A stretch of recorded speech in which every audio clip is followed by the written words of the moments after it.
Hello. I'm going to read you some more of what I was reading last night, and going to try reading outside because it's super nice out here.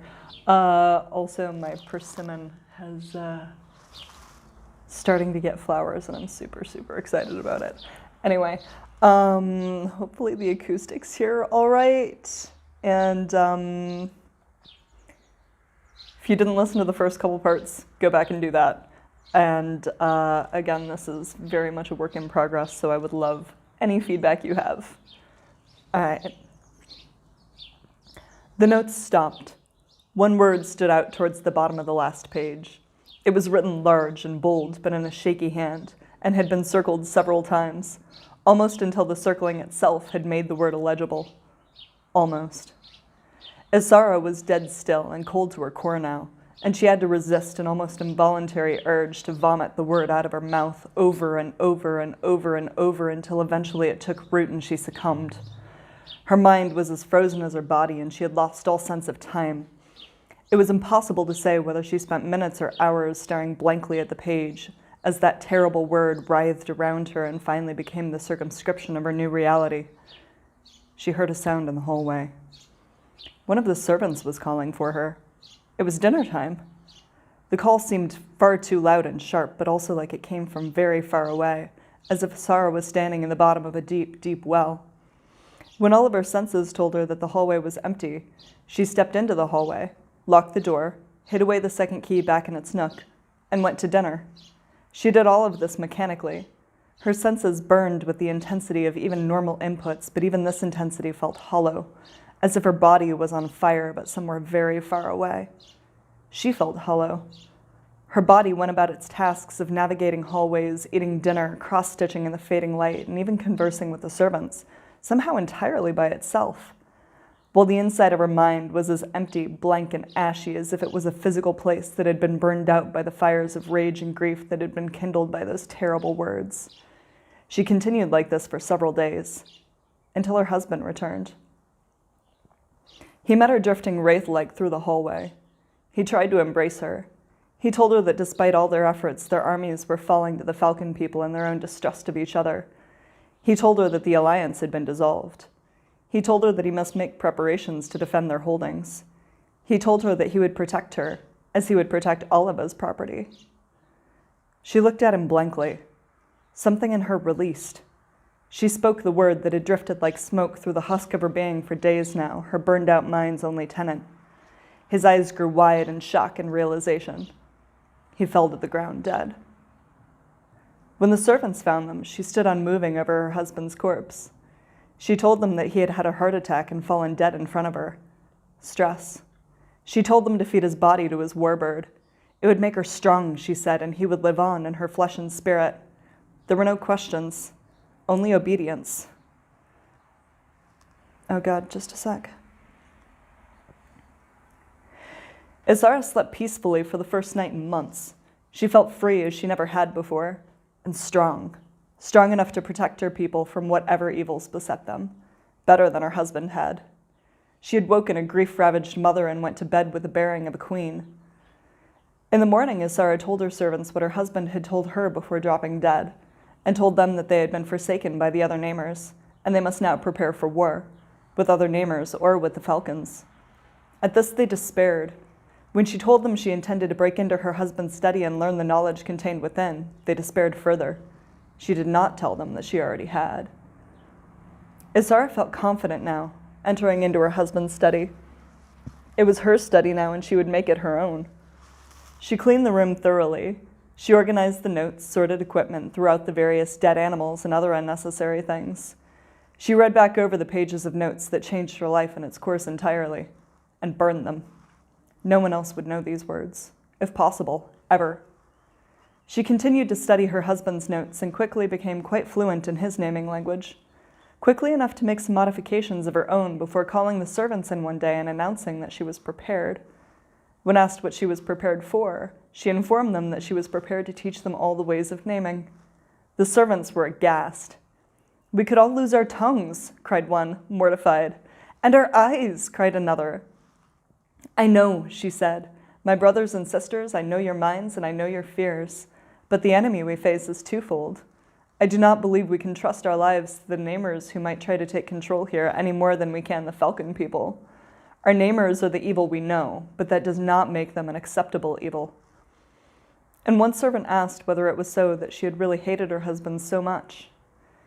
She looked at them stony-faced and told them what she had found in his study. She told them that her husband had killed his own daughter, painfully, deliberately, and watched her die, all that he might gain a word of power to help him win his war, and that he could not even manage that. She told them that such a man is evil, no matter how kind he seems. She said that she would rather fight and die free than live once more in a gilded cage. She told them that she had killed him with his own words and that she could teach them such power. She told them they were free now, truly free, and may do as they would.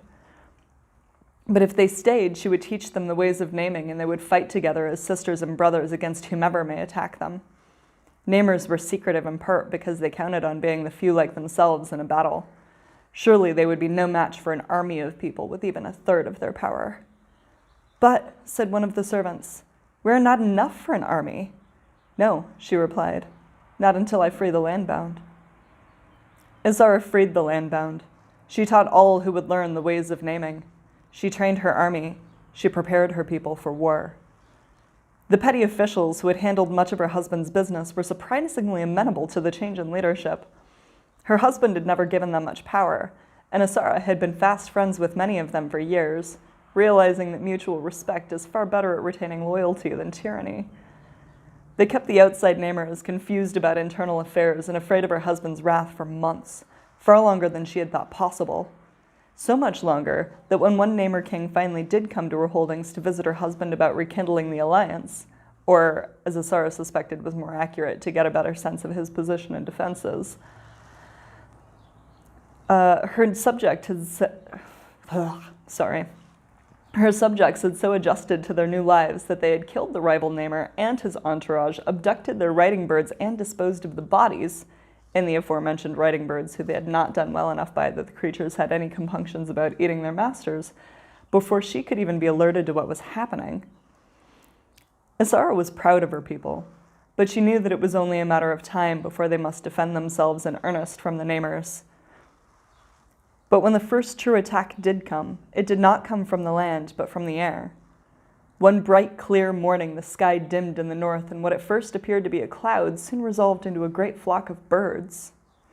As they approached, those with the sharpest eyes among Assara's people made out huge falcons the size of eagles. The army assembled and waited. Soon the sky above them was a mass of wings and talons, sharp beaks and yellow eyes. Assara watched them entranced. She watched as the mass of feathers and talons became 100 human forms in an instant, and was filled with deepest wonder. One falcon remained in the air, hovered for a moment, and touched the ground as a beautiful, dark-haired woman. She wore a broad, sweeping cloak of feathers and carried a formidable-looking lance. She was tall, strong, and graceful. Her bare arms and upper chest were covered in tattoos that weren't of birds but reminiscent of them, as if meant to invoke the feeling of a bird rather than the thing itself.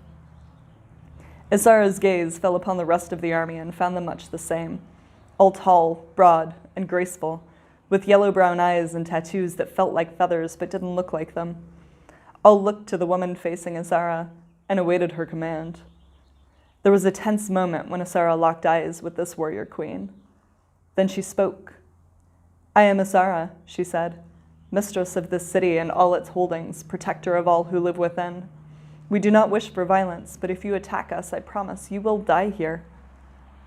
The woman held her gaze for a long moment. A smile formed around the corners of her mouth as she said, "I thought women weren't allowed to lead in this place." "We do things differently here," Assara replied evenly, still staring into those golden brown eyes. "I see," said the strange woman, knowingly.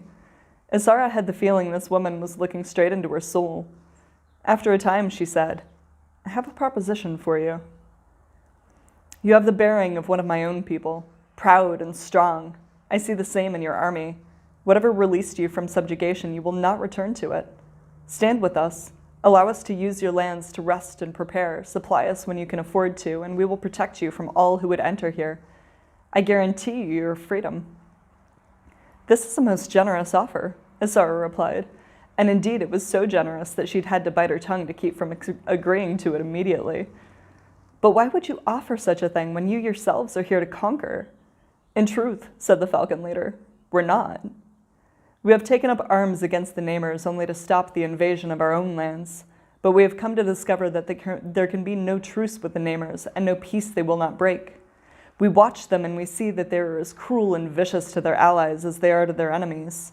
So we have sworn to destroy every last one of them to protect ourselves.